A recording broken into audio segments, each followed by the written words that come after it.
Hi, everybody. This is Hondo Carpenter, your Las Vegas Raiders beat writer on SI and the host of the Las Vegas Raiders Insider Podcast. It is great to have you this Saturday. We always love Saturdays with the great Johnny Guitars, super respected journalist, and an absolutely incredibly successful attorney in the Atlanta Buckhead area. He's going to be with us today. We're going to start, though, a little bit different. Got a couple of emails I want to read, but this first one really touched me. It says Hondo is a Raider fan since 1970. My best friend Ken Morris and I attended many games together. He was more knowledgeable than I was about football as he focused on what was going on in the trenches. Over the last few years, he would always call me on Sunday mornings to talk football. He passed away suddenly a year ago, but left me with your link, and I continue to watch every week. It helps me remember him and that he shared that with me. Keep up the good work, Jim in Walnut Creek, California. And I just wanted to do this was not a question, but I wanted to give a big shout out to Jim in Walnut Creek. And you know what? I know what it's like to lose a best friend. I lost my dad. He was best man at my wedding. But John is literally one of my best friends on this planet. I would call him in a moment if my family were in need. He knows if Alicia had an issue, I'd do anything in the world for him. So when you lose a Ken Morris, we want to make sure we keep his name alive. So thank you, Ken, for introducing Jim to our program. We appreciate you. Now, John, this next email I wanted you to address. We're going to let you be the deciding vote. I am pro tush push because I can't stand people that say I can't beat you, so I'm going to legislate you. Okay. And talking to people around the NFL, it's not going to pass next week at the owners' meetings. I leave tomorrow. But a gentleman disagrees with me. And I thought even though I disagree with him, he had a very valid point. And since you're the litigator, we're going to call you Judge Shop. You are now entering the court of Judge Shop. You get to make the decision. Here's his email. This is from Mike Peterson in the Villages in Florida. Hondo, you say that you don't agree with banning the Tish push. I disagree, and this is why. The defense is not allowed to put a linebacker behind the nose tackle or defensive tackle and just bulldoze into the backfield. So why should the offense be allowed to do that, but not the defense? What's fair for one should be fair for the other. Perhaps you can explain why it's fair for the offense, but not the defense. Thank you. Mike Peterson and the Villages. I don't agree with that rule. So again, I'm not for legislation if you can't beat me. But John, you be the judge. What say you on the tush push? Maybe the easy answer is to create a rule where you can only be pushed by one person at a time, whether offense or defense. Maybe that's the easy answer. So you want to level it up? Let's level it up that way. You could say, hey, only one hand at a time or two hands at a time. That could get a little bit tricky in the actual play itself. I think having a relatively even playing field would benefit the NFL. It's gotten maybe a little bit pass heavy. It's gotten to do some things that have discouraged running the ball.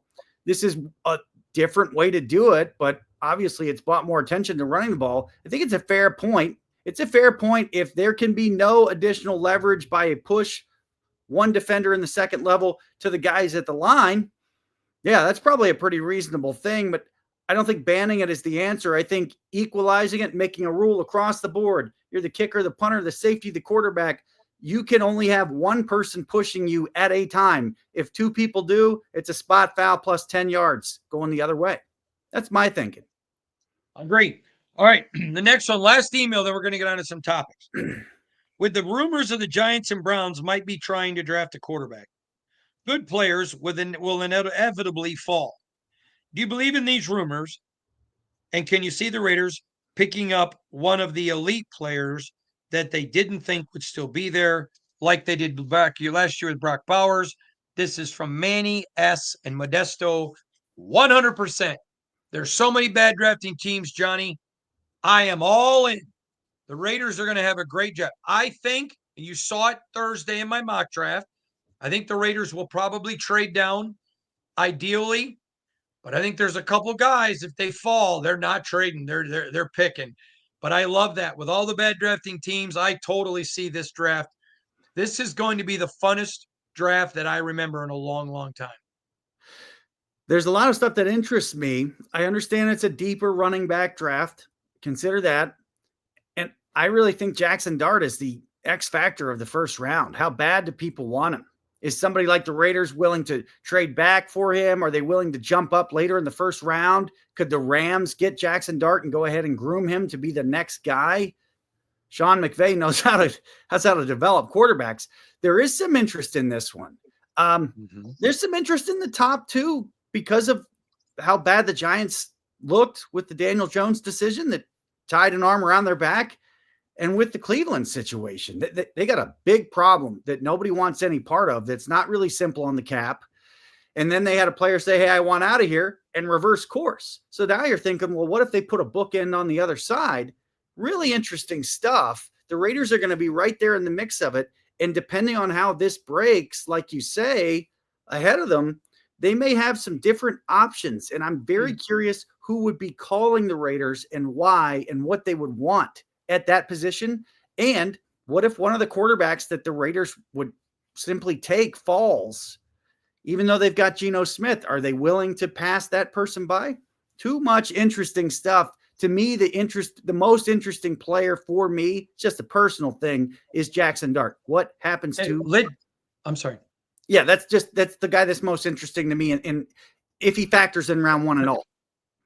So let's talk about Jackson Dart for a minute. Last year, Drew Stanton said on this podcast that he had him as the top quarterback in this class. Before anybody did. And all along, I've told you, NFL people have told me they have a first round grade on him, a lower third first grade on him, but they do. I think there's a chance Quinn Ewers could sneak into the first. I'm not saying he will. I think there's a chance he could sneak in, and that could be 4, but as many as 6. But I've heard people even say, what if the Giants took Jackson Dart at 3? This, to me, the Jackson Dart, he's a wild card in this first round because he's had a first round grade from just about everybody the whole time. To see who picks him, I like his play. He's been coached well by Lane Kiffin. I don't think the Kiffin system is an NFL system, so that's hard to translate some of it. But he's a wild card in this, and he's a wild card to a lot of people I've talked to when I say who's a wild card. Jackson Dart. I've had people tell me with a first round grade. I had one guy tell me, and Shannon the other day, who's an NFL executive, who's picked and been successful with quarterbacks, meaning he's picked quarterbacks who got him to the playoffs and won a game. And he said to me, I would take Jackson Dart at 2 before I would ever take Shedeur at 32. He goes, I think Jackson's less of a risk than Shedeur. Now, I'm not saying everybody feels that way, but a lot of the people I know who are successful quarterback drafters don't have a first round grade on Shedeur. Everyone says Hondo hates Shedeur. That is the dumbest thing. I don't hate him at all. He's a wonderful kid. I think Cam Ward's the best quarterback in the draft. That's a fact. So I don't know how that's hating on Shedeur, but he's a wild card, isn't he, Johnny? He is. And there's a few things that I like about him. Number one, intangible, he's got a chip on his shoulder. Now, the biggest chip on the shoulder of all time is Tom Brady. He's an owner on this club. You can't compare him to him, but he's got a chip on his shoulder because people are not sure about him. Some people have a first round grade on him. Some people say, oh, he's going to be available down the road. He went to Ole Miss, which, look, the problem with that, the thing that bothers me is if he went to Stanford or Notre Dame, if he was at Michigan State, if he was at Boston College, if he was at another school, the intelligence and football IQ level would be considered differently than because he went to Ole Miss, broadly speaking. And I'm not sure that's fair. I like the chip on the shoulder. I like the size. And yes, I absolutely default to size. I'm concerned about Ward and concerned about Sanders when it comes to size. I don't know how much weight they can add. It just worries me a little bit. And I like the fact that he was in the SEC against better defensive lines on a consistent basis. And at least his coach knows what goes on in the NFL and probably is doing some things to both win games at Ole Miss, but also prepare him for, look, when you get to the NFL, this is what's going to go on. So when I look at the guy, if you could get him anywhere that fits for your franchise, it's probably worth a roll of the dice. The size thing is a really big deal to me. I do not want to take a durability risk with a very top pick at the draft, because if you have that concern, Indianapolis Colts, who knows what happens? Are we going to see Anthony Richardson complete an NFL season? Is this a Carson Wentz situation? I don't know. It just concerns me. And Wentz was not sized, to be fair. With Dart, I see some durability. I see intangibles. I see a chip, and I kind of like that in him. You know, I got to tell you, when they picked Anthony Richardson, I had been talking every day about the fact people were using him as an example, a Jamarcus Richardson. I think Russell. I mean, Jamarcus Russell. I want to clarify, because it's not fair to call him Jamarcus Russell, but all of the physical features, I think he had more football intellect. Well, that's a nice way of saying it. I think he had more football intellect, but he had essentially so little experience, and people were drafting on physical ability. Well, Jamarcus Russell had physical ability, but I mean, I remember saying this guy is going to get somebody fired. All right, big mistake. All right, I want to talk about, because we're talking about Jackson Dart. Another name that could sneak into the first, I don't think he will, but could, is a Jaylen Milroe. I don't know anybody that has a grade above a third round on him. Most fourth, I'm talking about good drafters, some at a third, a low third, but he's a guy that could sneak up into the first round because he had a great pro day and people fall in love with his physicality, John. Yeah. And, the first thing you see is a humongous upside with the physical tools. You know a bit about the Alabama training. I do wonder how many people around the sport have considered, is it possible at all that this guy could be a little bit like the very special player that we see in New Orleans, who doesn't just play quarterback? Is it possible he could contribute in any other way? Those folks around the sport already know if that's a yes or no. Can he do other stuff than just catch the ball? Can he hand the ball off? Could he block anybody? But when you're talking about considering, not really a reach, but considering a guy in that kind of spot, I think you'd be crazy not to consider Jaylen Milroe. You saw how he throws the ball. You see some tools. You've got size. I remember last year wondering if the Raiders might be in the Spencer Rattler race, and we actually saw him start some games last year at the NFL level, which is not a bad thing. We talk about quarterbacks a lot. We talk about the rookie pay scale. If he is available at a right point in time, somebody's going to absolutely and should snatch him up, because there may be a huge upside there in the future. I got to tell you, I had one GM yesterday tell me, quote, there is a QB quagmire, unquote. Just, he literally said to me, Hondo, when I first heard you say in your podcast that as many as, and I told him who told me, he goes, I trust that guy. He goes, if more than two go, I'm going to be shocked, because there's not more than two that have the grade. And he goes, it's a QB quagmire, because you don't have one, you got to find one, but you take a risk and it gets you fired. I thought that was interesting. It's QB quagmire. It's interesting. It reminds me of one thing about Pete Carroll's experience in Seattle. He knew he had to go through them. That's why I will not be shocked at all if the Raiders draft one. At some point, I wouldn't be shocked at all. In fact, it's like you need to. The other thing is the bar is pretty high with Stroud and with Daniels.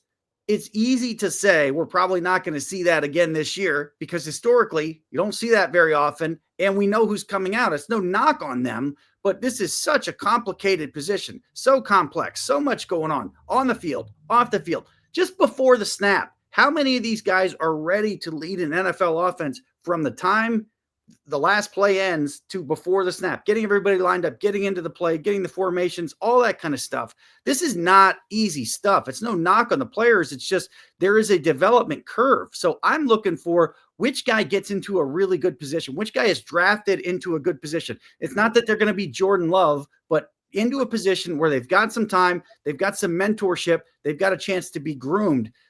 There's an opportunity. Whether it's Milroe or some of these other guys, somebody's going to get into a really good spot. We're going to look back in 5 years and say, that guy wasn't the top quarterback in the draft by, coming out, but he had the best position. He took advantage of it, and now he's been the most successful starter. It is true. It's going to happen. It's tricky. You wonder sometimes if quarterbacks are getting rushed too fast to the NFL level because they've got to be ready. It's not a developmental league. It's just, it doesn't work that way. Yeah, I agree with you, John. All right. What do you think of Watt? J.J. Watt moving into the booth. I love it. He's a very popular guy, isn't he? He's doing the right thing here. Listen, I'm not his friend. I don't claim to be, but I've been around him a few times. He is one of my favorite humanoids. I love that guy. What a wonderful person, tremendous person, great football player, better guy. I love people like him in the booth. I think he's great in the booth. I am I don't get to watch, so it does me no benefit, but I love it for fans. Now, I got a bone to pick with his special Culver's special order. I prefer a slightly different, I think, dessert than he does.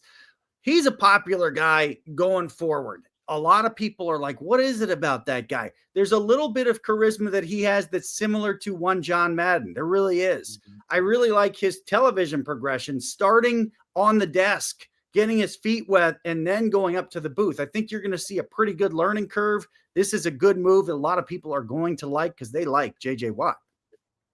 Now, you may remember we actually broke the story last year that the NFL was going to review the kickoff after 1 year. Matter of fact, we even got laughed at for it. Then Commissioner Goodell at the last owner meetings in Dallas confirmed it, that they were going to look at that. And now, obviously, I'm headed off to the owners' meetings. I expect it to change. But, John, here's my concern. I think they're missing the point. I'd love your thoughts. What they're really doing is looking at putting a premium on the landing zone. Like if you don't land the ball in the landing zone, it's going out to the 35. Or if the ball is in the landing zone and goes into the end zone, it's going to the 20.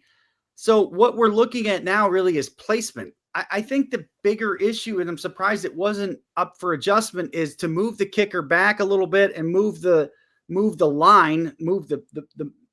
basically the lines up a little bit. What I would like to see is contact somewhere between the 15 and 25 yard line. I don't like this idea of shrinking the field and doing too much to promote offense. That's my impression of it. It is interesting that they want to move the touchbacks out to the 35. I'm not sure that's going to matter much. I remember, I think it was Sean McVay that was like, we'll take it at the 30 pretty much every time. We don't care. I also remember, like the folks out there, you saw it play out one way early in the season. Later in the season, it's colder. Guys are tired, whatever. We seem to see more returns. But it's an interesting time for kickers. It's no longer, can you kick it to the end zone? It's now going to be, can you land the ball like a pitching wedge? Can you land it between here and here? If you can kick for us professionally. If not, you're going to do damage to us, and we're going to try to find somebody who can just drop it in there. So I talked to an NFL executive this week about the rule, and he didn't have time to talk. He said he would talk to me in West Palm this week. I'm really looking forward to his thoughts.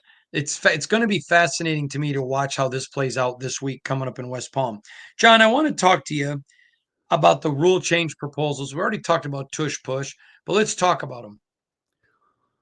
Well, you've got some roster proposals, I think, that make sense, having to do with being able to designate players for return outside the 53 in the postseason, 2 additional designations to return from injured reserve. Obviously, that makes sense. The postseason is very long now. You saw some guys with the Lions, too many guys with the Lions that maybe could have been brought back. That seems to make sense.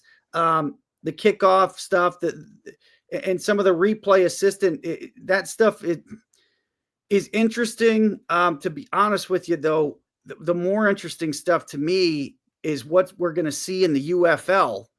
It really is, because that's like the next level, the cutting edge. The super challenges where you can challenge anything, that's something to keep an eye on. The smart balls, putting some chips in the balls, and the automated or electronic measurement of the first down. This is stuff that honestly I think we would have thought would have been coming to the NFL this year. Instead, we're talking about moving around a kickoff. So I don't know that the NFL rules changes are going to be that significant. I do think the roster situation actually could be. Season is longer. We know injuries happen. There's going to be probably a team or two that's really helped by being able to have another slot to hold for a guy that might be able to come back on injured reserve. I mean, heck, we even saw it affect, the Super Bowl and saw it play into the Super Bowl with a guy like Brandon Graham, whether he was going to be available or not. And I want to turn to eyes on the UFL. I love the UFL. I would like to see the NFL teams to be able to designate some players to go down and play in the UFL. I love the idea about some officials are going down there to get some extra work. I love that. I really want to see the NFL embrace the UFL and make it similar to what we see in baseball. It's farm system. I think the more the NFL is involved in the UFL, the more popular it's going to be. I love your thought. Yeah, we're getting there. I think when it first really caught, I thought it would take about 3 or 4 years before it really caught on. We've seen some real popularity in a place like DC with that beer snake that everybody knows about. I think the games are pretty fun to flip around on, because with a 3-point conversion, it's not like you're out of the thing. And as we get more names that we're familiar with from college and more guys maybe from NFL, or maybe like you talk about someday from practice squads that can be designated, this could help overall. The integration of these leagues is going to be good. I'm way out there with you, have stuck the flagpole in the ground. This spring football league is going to stick. There's so much demand. It's only good as they get more integrated. Good for the NFL to be able to test stuff like we're going to see this year. Body camera stuff could be fun. More players with helmet speakers might help get some communication and make the game go smoother. I'm really interested in what they do with the officiating, what they do with the replays, how quick that stuff is. It really has. Most fans are going to be okay with review stuff if they can get it done quickly. The NFL is doing a better job of that. At this time of year, what you saw the other night, what you might see today and tomorrow with college basketball is the other end of the spectrum, where it's like, wow, this takes this long to figure out what's going on here. You don't want to do that. We love the UFL. We think it's got a very, very, very solid future. I agree. Now, let me give you one. I'm going to ask Commissioner Goodell about it this coming week. But I think the more that they intertwine the leagues, and I'm going to ask him. So I was told by an NFL executive. He said, I would like each NFL team to be able to make 3 players available, where the NFL team has to pay their salary. You can pay them a little bit more. Because if they suffer a major injury, their career's over. But you offer it to the player. Here's the deal. We'll pay you a little bit more. Doesn't go against the UFL salary cap. If you sustain a career-ending injury, we already know point blank, this is what your payout is, pre-agreed upon figure. And it wouldn't be high, because the guys they're going to designate are low end of the totem pole guys trying to fight to get in. But he said to me, any guy that didn't want to do it, I'd be nervous about. He goes, but I think there'd be a lot of guys saying, hey, I need to get better. I'm not going to get the reps I need on the practice squad. Send me down. I'm going to ask Goodell about that. I think that's a great idea. How about a quarterback? How about a quarterback that knows he's teetering on the edge of the sport? Is he going to get better doing off-field conditioning during the summer or the spring, or is he going to get better actually playing games? My understanding is you got to play games at some point. So I like this idea a lot. No, I love the idea. Let's look at Carter Bradley. He's a backup on the Raiders. Okay. They got Geno. They got Aiden O'Connell. They're going to add at least one more quarterback, if not two. How much would it have benefited him? He's a guy that, barring a miracle, is really not going to be a starter in the NFL. But you know what? There's just enough there. Give him a shot.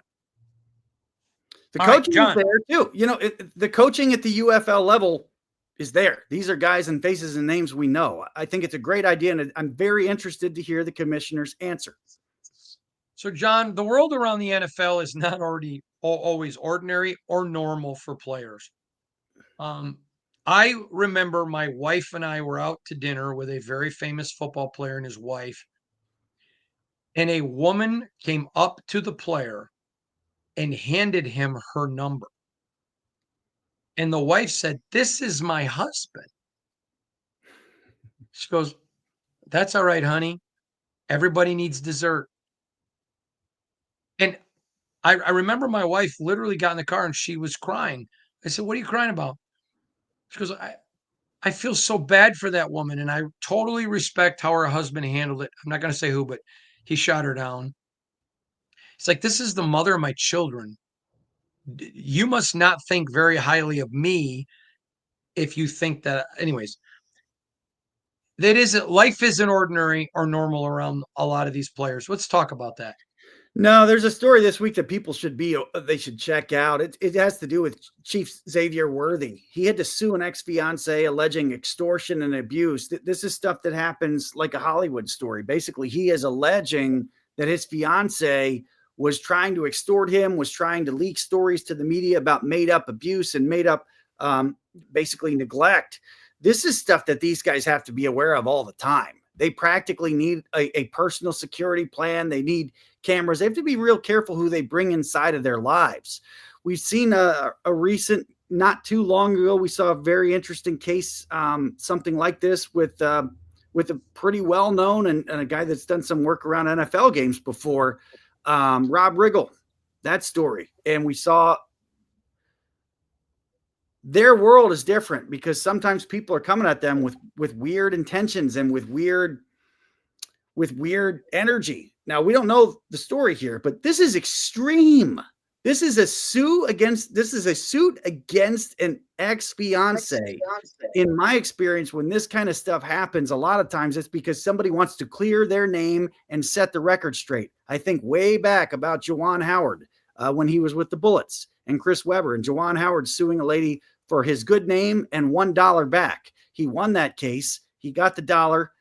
He got the good name, but sometimes the damage is done. This is very interesting. These guys do not always live normal lives. The Chiefs have a biggest target in the sport on them. And Xavier Worthy has had such a difficult time. He's had to literally file suit against a former fiance saying she stole, she destroyed more than $150,000 in cash. She tried to set him up, extort him, leak fake stories to the media. This is a dark side of what these guys do, but it is something that sometimes we don't always think about. There's a lot coming at these guys. They are a big target. They have a humongous platform. And Xavier Worthy, he's just trying to get his NFL career going here. It's an extreme move to have to file suit against an ex-fiance in such a way. And it's a reminder that the lives these guys lead, they're not always the simplest or the most normal that we see. I agree. John, tell everybody where they can find you on social media, would you? Replays and judgments are made at JP Spartan. Check them out, everybody.